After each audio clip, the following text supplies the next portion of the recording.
सद्गुरुदेव की जय। संत समाज की जय।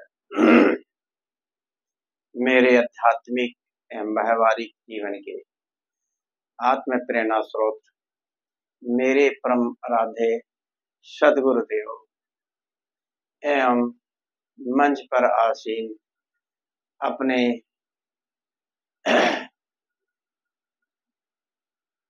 ज्ञान वैराग के ऊंचे शिखर पर बैठे हुए संतजन एवं मेरे प्रेमी बंधुओं, ममतामयी माताओं, बहनों, नन्हे मुन्ने प्यारे बच्चों,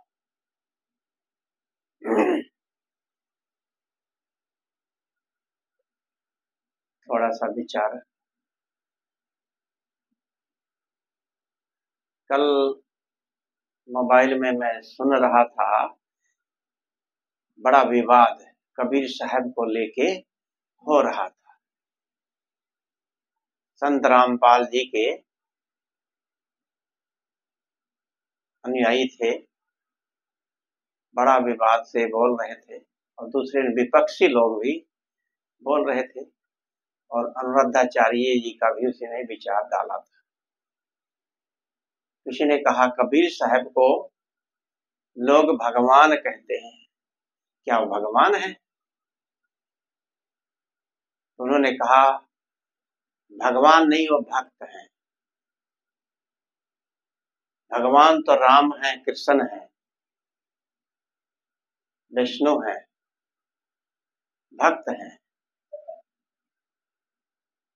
जैसे कि तुलसी हुए, महावीर हुए, बुद्ध हुए और भी जो महापुरुष हैं सब भक्त हैं।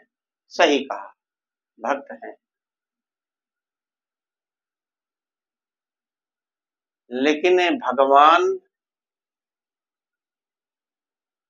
ये क्या, भगवान शब्द है क्या, लोगों को समझ में नहीं आता। बचपन से शुरू से ही माँ बाप भगवान भगवान शब्द उसके दिमाग में डाल देते हैं कि भगवान ही जो कुछ करता है भगवान करता है, भगवान की लीला से सब कुछ हो रहा है। ये शुरू से जो चीज बचपन में दिमाग में बैठा दी जाती है, भले हम आज कबीर पंथी हैं, भले ही किसी पंथ में चले जाएं, लेकिन कहीं न सूक्ष्म रूप में कहीं न कहीं किसी इष्ट के प्रति भावना थोड़ी बनती है। क्या कहते हैं कि ये दुनिया तो किसी न किसी शक्ति से चल रही है, इसको चलाने वाला तो कोई न कोई है। बिल्कुल मानने के लिए तैयार ही नहीं होते। सूर्य, आकाश, ये कहां से कौन चला रहा है, दिन रात कौन कर रहा है, मनुष्य को जन्मना, पैदा करना, बनाना कौन कर रहा है, ये बात कुछ समझ में नहीं आती। इसलिए कहते हैं कि सब भगवान की कृपा से हो रहा, भगवान ही बना रहा कर। यदि एक मूर्ति बनानी हो तो महीनों लग जाते हैं और भगवान ने इतनी मूर्तियां बनाता रहता है दिन रात, उसको फुर्सत ही नहीं होगी। एक से एक मूर्तियां, लेकिन किसी मूर्ति की आपस में शकल नहीं मिलती। पता नहीं कहां से शकल ला रहा है।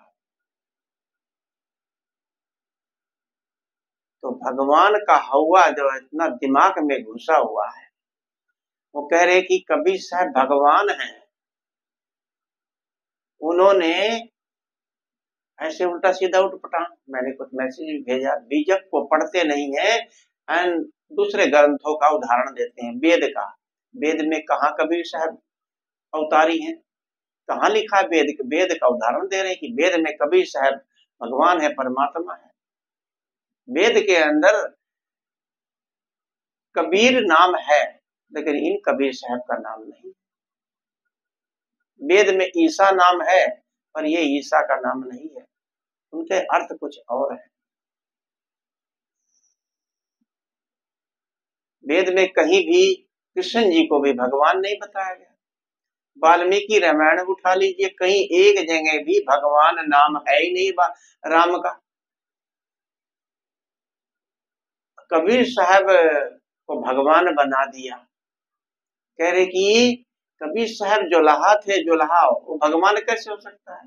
कहे हाँ बिल्कुल जुलाहा थे, लेकिन जुलाहा ने इतना बड़ा प्रोग्राम भंडारा किया, इतना चमत्कार हुआ, कहाँ से हुआ? उसमें शक्ति थी। उनको कसनियां दी गई, अगर आग में जलाने के लिए, पानी गरम तेल में खौलाने के लिए हाथी से कुचलवाया, ऐसा ऐसा जोड़ा गया उनके साथ, और फूलों पर पैदा हुए। व्यंग किया है महर्षि दयानंद जी ने, क्या कबीर साहब कोई भुनगा थे जो फूल में पैदा हुए?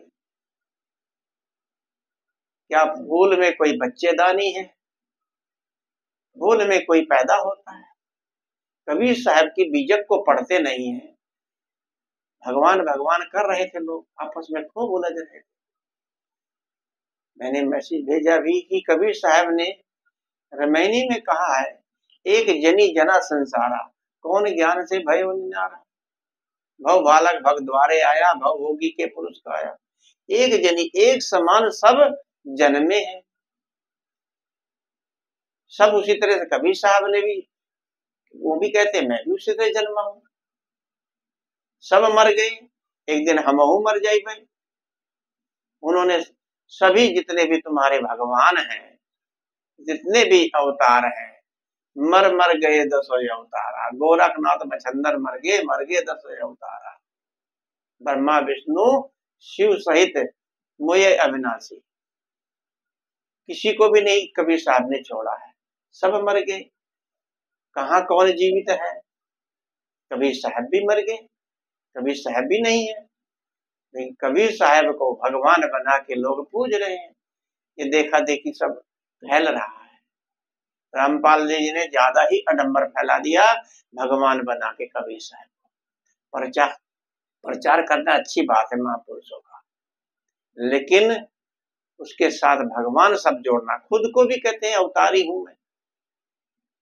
ऐसे ऐसे जो गद्दी पर बैठ के गुरु लोग जो हैं, लोगों को भ्रमित कर रहे हैं।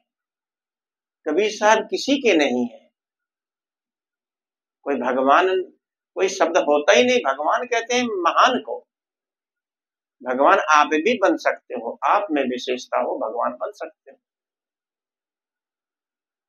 भगवान का मतलब क्या होता है कुछ तो समझते ही नहीं लोग बात। भगवान भगवान चिल्लाते हैं।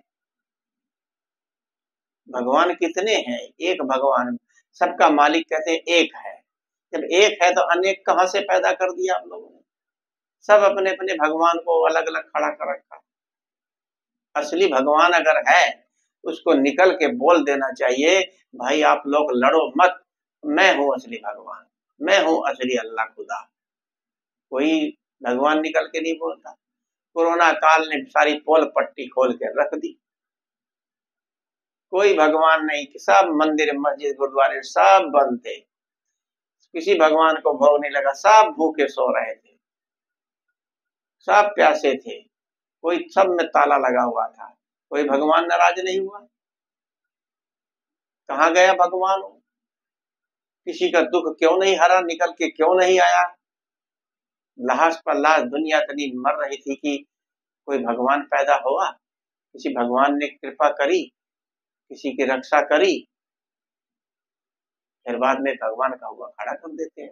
उस टाइम भगवान कौन बना? इंसान। मोदी जी भगवान बने। मोदी जी ने दवाई ऐसी चलाई, सब लोगों का इलाज किया। और मोदी जी आज लोगों को राशन, इतना राशन मिल रहा है कि हर आदमी को राशन दे रहे हैं, पैसा दे रहे हैं। तो असली भगवान ये है कि जो दिखता नहीं, कुछ खाता नहीं, देता नहीं, लेता नहीं, जिसने कभी आज तक एक छठा कोई अनाज नहीं दिया, उसको भगवान कहते, उसको पूज रहे। जो देता है उसको मानते नहीं है। तो कबीर साहब ने स्वयं कहा है, कबीर साहब किसी के नहीं है। कबीर साहब की वाणियों को पढ़ते नहीं है, बीजक को पढ़ो। कबीर, उन्होंने कहा, उदाहरण दे रहे कि कबीर सागर पढ़ो।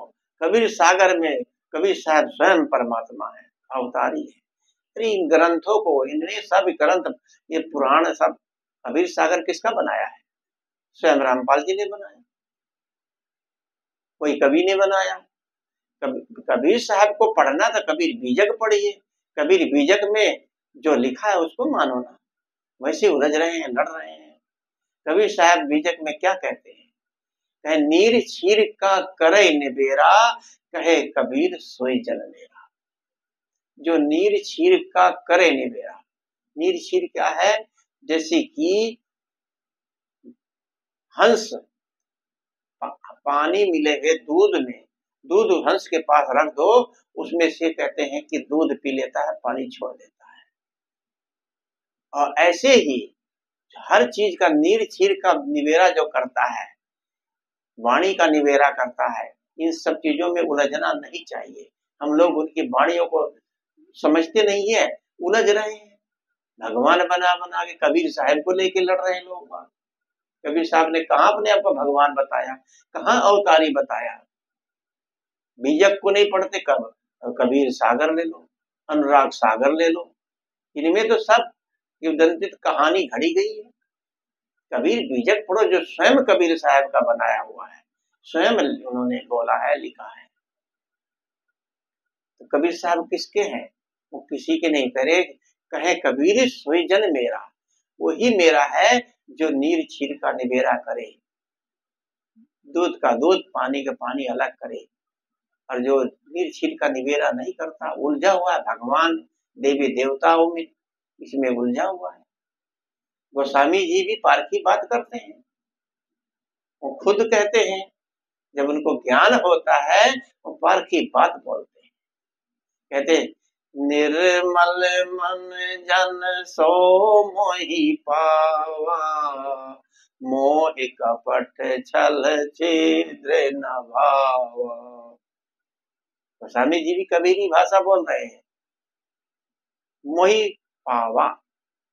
और कबीर से आप कहते हैं निर्मल जन मन नीर छीर का करे निबेरा, कहे सोई जन मेरा, सोई।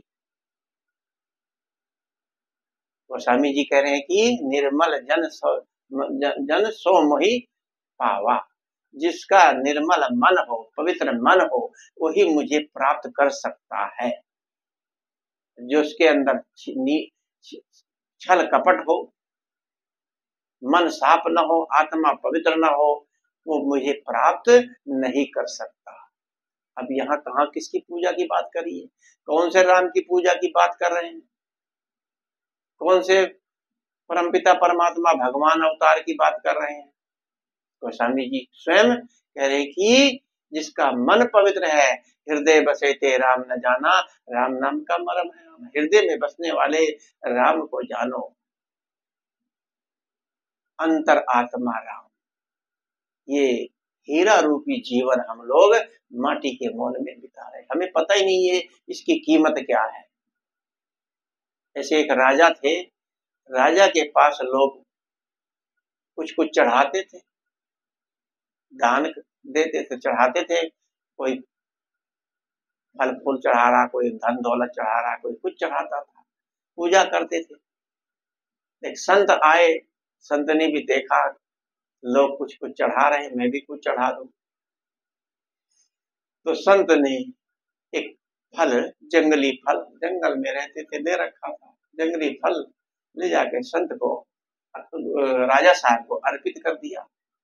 उसको राजा साहब ने मंत्री को दे दिया। मंत्री ने भी देखा क्या जंगली फल है, कोई कैसा भी नहीं था, वो देखा भी नहीं था ऐसा फल, क्या दे दिया इसने राजा साहब को। सोचा चलो दिया है तो ले लेते हैं। और उन्होंने सोचा कि अब कहाँ, अब इसको रखना भी कहीं जरूरी है, फेंकना नहीं है। राजा साहब का पूछने लग गए, तो उसने ले जाके कहीं दलदल में, साइड में कबाड़ खानों में फेंक दिया, कहीं दलदल में। ऐसे ही रोज संत आते थे और फल उनको चढ़ा देते, और वो मंत्री ले जा करके फेंक देता था। ऐसे प्रतिदिन करते करते एक दिन फिर चढ़ाया, तो मंत्री को गुस्सा आया, क्या आया तू? राजा साहब भी कहते ये कौन क्या फल लाता है, क्या कोई काम का नहीं, खाने लायक भी नहीं, और मंत्री गुस्सा है, फल को बाहर फेंक दिया। एक बंदर ने उठा लिया, बंदर ने उठाया, उसका मुंह मारा तो उसमें से कांच का चमकदार हीरा निकला और नीचे गिरा तो चमकने लगा। तो राजा साहब ने भी देखा, मंत्री ने भी देखा, अरे इसमें हीरा इस फल के अंदर। तो संत ने कहा, आप लोगों को मैं फल देता रहा, कहाँ फल है? आप लोगों ने इसकी कीमत ही नहीं समझी, इसको ले जाके कहाँ फेंकते रहे। तो राजा साहब ने पूछा कि भाई कहाँ रखा, कहाँ फेंका तुमने फल? बाकी तो कहीं फेंका था पर सुरक्षित रखा था, कहीं दलदल में पड़ा था, और वो इसमें सड़ गए थे फल। सड़ करके जो हीरे थे उसमें वो चमक रहे थे, फुट फुट के सब। तो राजा दंग रह गया, अरे हमें ये हीरा देते रहे, हम लोग पहचान ही नहीं पाए। संत ने कहा, आप लोग अपनी इस फल की कीमत नहीं समझी और इसको ले जाकर दलदल में फेंकते रहे। ऐसे ही हम लोग ये हीरा रूपी जीवन को कहाँ फेंक रहे हैं? दलदल में फेंक रहे हैं, कीड़े मकोड़े की तरह रेंग रहे हैं जमीन में और इसकी कीमत नहीं समझ रहे। विषय भोगों में इसको हम लोग क्या करते हैं? विषय भोग में अनमोल जीवन है, अनमोल शरीर है। हीरे की तो कीमत होती है पर इसकी कीमत नहीं, ये तो अनमोल है और इसको हम लोग माटी के मोल में गंवा रहे हैं, ऐसे ही दलदल में फेंक रहे हैं। तो सदगुरु लोग, संत महापुरुष हमें एक पहचान कराते हैं, इस शरीर की, जीवन की पहचान कराते हैं। हमें संतों के शरण में जाना चाहिए, तभी हमारे जीवन का कुछ ज्ञान प्राप्त होगा। अब हम अपनी वाणी को यहीं पे विराम देते हैं। हमारे साहेब जी गुजरात से आए हुए हैं और उनके कुछ विचार सुनना चाहते हैं। बड़ा विचार रखा, अब साहेब जी का विचार सुनेंगे। बोलिए सदगुरुदेव की जय।